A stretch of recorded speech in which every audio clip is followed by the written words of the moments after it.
Kenji here, and Kenji Takes a Hike. I am here in Franklin, North Carolina, taking my second 0 day of this trek across the Appalachian Trail, and it's been awesome. I'm staying in a hiker hostel that is on the other side of this Budget Inn right behind me right here.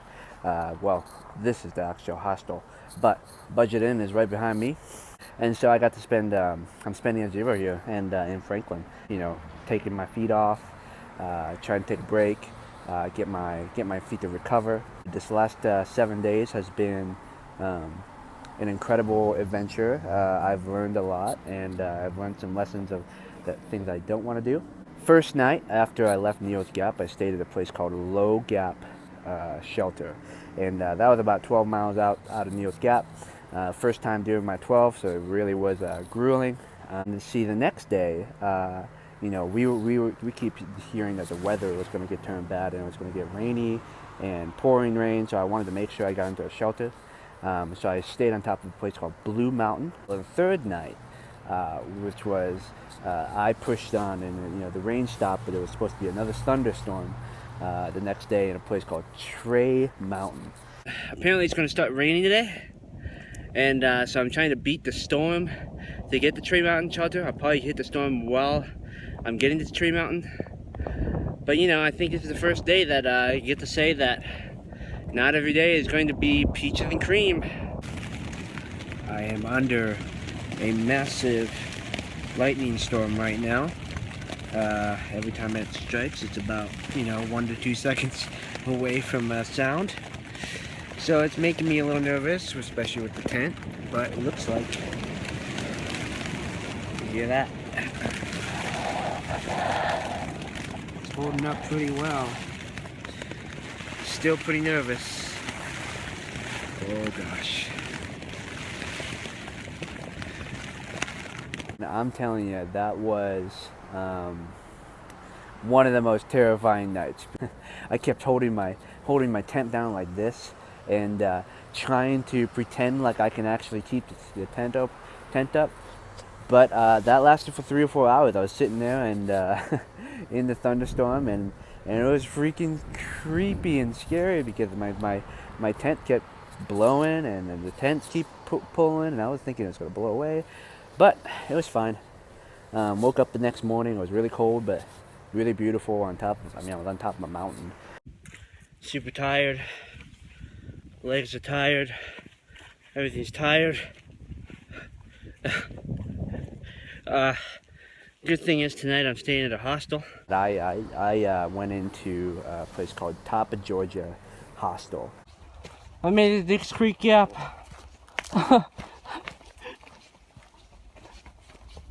It feels amazing. Run by a guy named Bob Serpaxala. And it was cold, it was the winter, and some old guy who's probably like my age now, right, gave me a whole bunch of free stuff and explained like this paid forward sort of a thing where, hey, the catch is I'm gonna do this good stuff for you, but you've got to do this stuff for somebody who's gonna need your help. And throughout my life, that's what I've done. I've gotten it and I've given it all the way up to and including a whole bunch of people making that hostel possible. So I totally believe in the magic of the trail. If you're coming through the AT, stop at Top of Georgia because it is an incredible hostel. And one thing about hostels that I've really experienced on this trail is that if you have the money, yes, you can stay at motels and hotels and relax in your own room and things like that. But I think half of this experience is about getting to meet incredible people and interesting people. And so the hostels are one of the biggest opportunities to do that. You're spending, everybody has a common bond, and so you're spending a night with 12 other hikers that are just as tired as you are and has so many stories that it's just so fun to share with. So I highly recommend staying at hostels as an option. It's cheap. It's for hikers. A lot of times these hostels are set up for hikers, so it's just a lot of fun. After that day, it was a big day. I moved into the state of North Carolina. I have made it to the Georgia-North Carolina border. Oh my gosh. I was so excited to hit the Georgia, North Carolina border that I wasn't really thinking about what comes next. Oh gosh. There's a mountain called Courthouse Mountain, I think it's called, right after the border. And it was miserable. It was absolutely miserable, and it was so hard to climb. So it's kind of like a welcome gift from North Carolina. Like, here you go, you're about to climb 3,000 feet or whatever. I don't know how much, but it was atrocious, and my feet were hurting. I stayed at a place called Muskrat Shelter. So freaking cold, but I made it. I survived. Got down to 14 degrees last night, which was very cold, but I think 5 or 6 people inside the shelter helped to keep the temperature a little bit higher, and they even set up like a little tarp to put another wall on the side that there is no wall.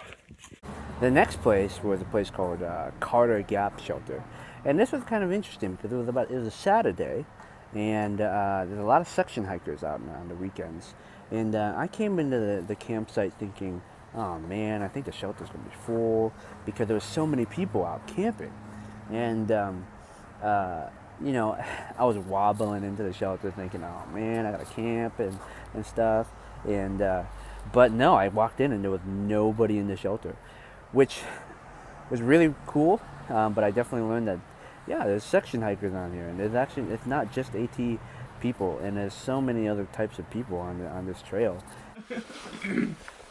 It's freaking gorgeous out here. I did a short 8-day in a place called Long Branch Shelter, and Long Branch Shelter is really nice. It was built in 2012, and there was a couple of us, but I think a lot of people just kind of pushed on to Franklin to do a 16-mile day, and I just wasn't ready to do a 16-mile day. Nick, you're on TV. What up? That brings me into Franklin. I had a really exciting day going into Franklin. I get to meet up with one of my all-time favorite human beings on the planet, Darren Martin. He was a mentor of mine back in high school, and he's still an incredible friend, and I'm so excited to be able to hang out with him today. So, cheerio. He drove 3 hours to meet up with me here in Franklin. And so I hiked maybe 7 miles to get into Franklin, and I met up with him here, and I got to spend, 5 or 6 hours with him. And you're on video. Are you videoing? Yep. Oh. What's up, people? I'm here with Darren. I'm so thankful for him for coming out and spending the time. That kind of wraps up my time here and that time from Neel Gap to Franklin, and it was a lot of fun. My next step is essentially the Smoky Mountains, the Great Smoky Mountains National Park. It's kind of funny, a lot of people here are talking about it because it's going to be really cold. The elevation is going to be above 5,000 feet.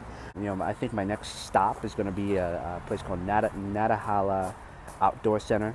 That's not a lot of people call it the NOC. And then pushing on into the Smokies, Fontana Dam will be a spot that I'll probably shelter at, and then push into the Smokies. And I want to see if I can zero in Gatlinburg. I hear Gatlinburg is a very interesting town, interesting place. I've actually never been, so we'll see. I will probably push no more than 10 miles a day. My feet definitely don't go farther than that currently, and I'm fine with that. I was at a outdoor store, and the people there kept just hounding at me, is stay slow in the beginning, keep it slow, and then don't try to rush getting your feet up to speed, and because it will come, the trail legs will come, and I'm definitely excited for the trail legs. But you know, that's just the way it is.